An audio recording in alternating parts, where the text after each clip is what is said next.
नमस्कार दोस्तों, Hare Krishna, Radhe Radhe. Welcome back to व्रत विधि उपाय और मैं हूं कौशिकी। आज के वीडियो बहुत ज़्यादा इम्पॉर्टेंट है। एक क्वेश्चन के ऊपर बेस करके है, लेकिन काफ़ी सारे लोगों के लिए ये काफ़ी हेल्पफुल होने वाला है। तो कृपया करके पूरी वीडियो सुन लीजिएगा, देख लीजिएगा। एक जनरल डे रूटीन जिसमें मैं घर की सारी काम कर रही हूँ, लेकिन इसके साथ साथ मैं आज आप लोगों के साथ शेयर करने वाली हूँ कर्ज मुक्ति की कुछ आदतें, कुछ उपाय। कुछ आदत ऐसे होते हैं ना जिसे चेंज करके हम इस ऋण, कर्ज, क्रेडिट जिसे कहते हैं ना, इससे हम मुक्ति पा सकते हैं। और कुछ मतलब कुछ उपाय भी बताऊंगी जो करने से काफ़ी ज़्यादा अच्छा फल मिलता है। तो सबसे पहले तो ये कह दूँ कि अपने अंदर ये कॉन्फिडेंस रखें कि आगे कल से या आज से, अभी से जो नियम मैं लिया हूँ ये मेरे लिए फलदायी होगा और आगे चल के मुझे इसका एक पॉजिटिव रिजल्ट देखने के लिए ज़रूर मिलेगी। अगर ऐसे सोच लेके आप इस आदतों को अपनाते हैं तो मैं गारंटी देती हूँ कि आगे चल के आप खुद महसूस करेंगे कि you are in a better position. शुरू करते हैं आज का वीडियो। और हाँ, एक रिक्वेस्ट कर रही हूँ कि अगर वीडियो पसंद आती है तो प्लीज़ लाइक कीजिएगा, चैनल को सब्सक्राइब कीजिएगा, साथ में रहिएगा, क्योंकि आप लोगों का लाइक, कमेंट और सब्सक्रिप्शन मेरे लिए बहुत बहुत ज़्यादा मायने रखते हैं। तो सबसे पहले देखिए, जीवन शैली में कुछ चेंजेस ला सकते हैं। और आमदनी और खर्चे कितने हैं इसका हिसाब हमें रखना है। नया उपार्जन की व्यवस्था करना है। कुछ पूजा पाठ और उपाय हम कर सकते हैं। और धैर्य रख के, इंतज़ार के साथ, शांत रह के हम इस चीज़ को कर्ज मुक्ति के लिए काम कर सकते हैं। ठीक है। अब एक दिन में हमारे ऊपर तो बहुत सारा कर्ज चढ़ता नहीं है और ना ही ये एक दिन में उतरता है। तो समझना, सबसे पहले जो चीज़ हमें समझनी है ना, कि ये एक लंबा प्रोसेस है जिसके लिए शांत रह के हमें समय देना पड़ेगा, तभी इस चीज़ से हमें मुक्ति मिलती है। तो सबसे पहले तो कुछ उपाय के बारे में हम बात कर लेते हैं। जैसे 40 दिनों तक आप अगर हनुमान जी की पूजा करते हैं, हनुमान जी को लाल फूल चढ़ाते हैं और साथ ही में प्रतिदिन हनुमान चालीसा पढ़ते हैं, तो किसी भी प्रकार का संकट जो हमारे ऊपर है वो टल जाती है। चाहे वो घर का अशांति हो या मनोमालिन्य हो, कर्ज हो या कोई भी प्रकार की बीमारी हो, तो ये सारी चीज़ें धीरे धीरे इसके असर देखने के लिए मिलता है। बहुत ही पावरफुल है, आप इस उपाय को जरूर करके देखिएगा।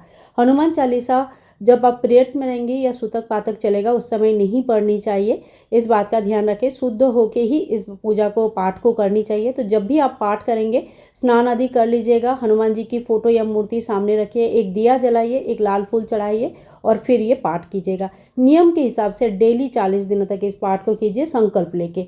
ठीक है। और बीच में जब प्रेयर्स आएगा तो उस टाइम पे आप छोड़ दीजिएगा, फिर आगे का काउंट करना शुरू कर दीजिएगा। दूसरा है, देखो, मंगल के लिए ही हमारे ऊपर कर्ज चढ़ता है, इसीलिए मंगल में अगर आप कोई भी हनुमान जी के मंदिर में चना और गुड़ के प्रसाद बांटते हो, जैसे मंदिर के बाहर बहुत सारे लोग बैठे रहते हैं, तो पहले हनुमान जी को चढ़ा दीजिएगा, वो भोग प्रसाद आप सभी में बांटिए। इससे भी कर्ज मुक्ति होता है। शिव जी की पूजा करने से भी कर्ज मुक्ति की बहुत बड़ा उपाय एक किया जाता है। ठीक है। सोमवार, और अगर सोमवार सोमवार कर सकते हैं और अगर संभव है तो डेली हर सोमवार कच्चे दूध से भगवान शिव जी की शिवलिंग की अभिषेक करवाएं। अगर आपके घर में शिवलिंग है तो अच्छा है, नहीं तो आप किसी मंदिर में जाके कच्चा दूध चढ़ा कर आ सकते हैं। और अगर संभव नहीं है तो घर में मिट्टी से शिवलिंग बना लीजिए, कच्चा दूध चढ़ाइए, ओम नमः शिवाय इस मंत्र का जप कर कीजिएगा। और फिर बाद में उस जो किसी आप बेलपत्र या सामी के पत्र के जो पौधे होते हैं ना, ये किसी भी गमले में, तुलसी छोड़ के किसी भी गमले में एक छोटा सा शिवलिंग बनाकर वहीं पे पूजा कर लीजिएगा और वहीं पे उनकी विसर्जन भी हो जाएगा। तो डेली इस बात का भी, ये भी आप एक उपाय कर सकते हैं। ठीक है। साथ ही में एक मंत्र होता है, ओम ऋण मुक्तेश्वराय नमः शिवाय। ठीक है। इस मंत्र को हम डिस्क्रिप्शन बॉक्स में भी लिख देंगे ताकि आप आराम से देख सकते हैं। इस मंत्र का जप अगर आप करते हैं तो इससे भी कर्ज मुक्ति होते हैं। और साथ ही में देखिए, माता तुलसी की अगर डेली पूजा आप करते हैं, सुबेरे एक बार जल चढ़ाइए, धूप दिखा दीजिए, शाम के टाइम पे एक बार धूप दीप दिखा दीजिएगा और हाथ जोड़ करके अपने मनोकामना अगर डेली तुलसी मैया को बोलते हैं, तो ये भी कर्ज मुक्ति की एक बहुत बड़ी उपाय है। तुलसी मैया सभी प्रकार का दुख दर्द दूर कर देते हैं। तो ये सारे थी कुछ उपाय जो हमें करना चाहिए।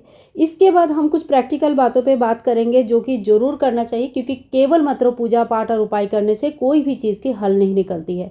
हर चीज़ डिपेंड करते हैं हमारे कर्म के ऊपर। अगर हमारा कर्म ही ठीक नहीं है तो उस चीज़ का सोल्यूशन मिलना कोई भी पूजा पाठ से संभव नहीं होता है, क्योंकि भगवान भी उनके साथ देते हैं जो सच में कोशिश करते हैं, है ना। तो सबसे पहले देखिए, हमें खर्चा और इनकम, इन दोनों चीज़ों के ऊपर ध्यान देना चाहिए कि कितना हमारा खर्चा है, कितना हमारा इनकम है। उसमें से भी कुछ हमें सेविंग्स करनी है, या जो ऋण हमारे ऊपर चढ़ा है उसको हमें पूरा करनी है। ठीक है, तो एक डायरी, कॉपी, किताब कुछ भी मेंटेन करें जिसमें आपका टोटल इनकम और टोटल खर्चा जो मेन है वो लिखिए, और इसमें से देखिए कौन सा फिजूल खर्चे हैं। फिजूल खर्चे को वहाँ से निकालें। जैसे शौक पूरा करने के लिए बहुत सारी चीज़ें हम डेकोरेशन का खरीद लेते हैं, जो कि शायद ही ज़रूरत पड़ती है घर के लिए। हाँ, देखने में सुंदर लगता है, लेकिन हर चीज़ का एक समय होती है। जब आप ऑलरेडी कर्ज में डूबे हुए हो तब घर सजाने की ज़रूरत नहीं है। तो इन सारी चीज़ों को समझते हुए हमें आगे चलना है। देखो, जिनके पास अबंडेंट पैसे है या अपने इनकम का कुछ पैसे है, कहीं कोई कर्ज नहीं है, कोई जिम्मेदारी भी होने के बाद भी, जिम्मेदारी या निभाने के बाद भी पैसे बचे हैं, तब उस चीज़ से शौक पूरा किया जाता है। जब आपके पास थोड़ा सा ही पैसे है, या तो आप रोटी खरीद लो, या तो आप घर सजाने का डेकोरेशन का सामान खरीद लो, तो आपका प्रायोरिटी रोटी होनी चाहिए, है कि नहीं। तो इसी तरह से जो भी फिजूल खर्चे हैं ना, उसको सबसे पहले हटानी चाहिए।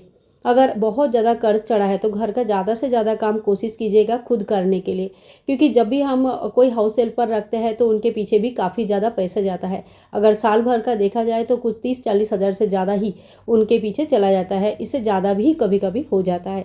जैसे आयरन करना, झाड़ू पोछा, बर्तन धोना या खाना बनाना, ये सारे काम घर में रह के हम कर सकते हैं। ठीक है, बड़े कर्ज़े जो होते हैं, जैसे कि होम लोन हो गया, कार लोन हो गया, इस तरह का जो कर्ज़ होता है ये लगभग हर किसी के ऊपर रहता है, क्योंकि घर बनाना पूरे अपने पैसे से इतना भी आसान नहीं होता है। तो जीवन का सबसे बड़ा प्रायोरिटी यही होना चाहिए कि कभी भी आपको बोनस मिल रहा है, कहीं से भी एक्स्ट्रा इनकम हो रही है, या कुछ भी आपके पास पैसा बच रहा है, तो उस पैसे से होम लोन में पैसे भर दीजिए, ताकि जल्द से जल्द वो होम लोन ख़त्म हो पाए। 20 साल तक या 15 साल तक उसको खींचने की कोई ज़रूरत नहीं है। टारगेट रखिए जितना जल्दी हो सके होम लोन ख़त्म हो जाए। कुछ वास्तु चीज़ें भी ऐसी होती है जिसकी वजह से कर्जा बढ़ते जाता है। जैसे साउथ ईस्ट में अगर पानी का कोई सोर्स है, साउथ ईस्ट जो कॉर्नर होता है ये है अग्निकोण जिसे कहते हैं, मतलब इसमें अग्नि रहते हैं, तो इसमें अगर कोई पानी रहते हैं, पानी में लीकेज होते हैं, तो भी पैसे पानी की तरह बह जाता है, और इसमें मतलब खर्चे बहुत ज़्यादा हो जाता है। नॉर्थ ईस्ट होता है ईशान कोण, जो भगवान का कोण माना जाता है और वास्तु पुरुष की मुख माना जाता है। अगर इसमें गंदगी है, जूते चप्पल है, यहाँ पे कोई भारी वजनदार सामान है, अलमारी या सोफा वगैरह रख के रखा है, या कोई भी ये जगह एकदम बंद बंद है, अंधेरा है, इसमें लाइट नहीं आ रही है, सफाई नहीं हो रही है, तो ऐसे में नॉर्थ ईस्ट कॉर्नर अगर आपके घर के ख़राब है तो ये पूरे घर के टोटल वास्तु को ख़राब करती है, और सिर्फ पैसे के लिए नहीं, बहुत सारी चीज़ों में इफ़ेक्ट करती है। तो अपने घर का साउथ ईस्ट और नॉर्थ ईस्ट, ये दोनों कॉर्नर को बहुत ही अच्छे तरह से ध्यान दीजिएगा, और जो बातें मैंने बताया उन बातों का ध्यान दीजिएगा।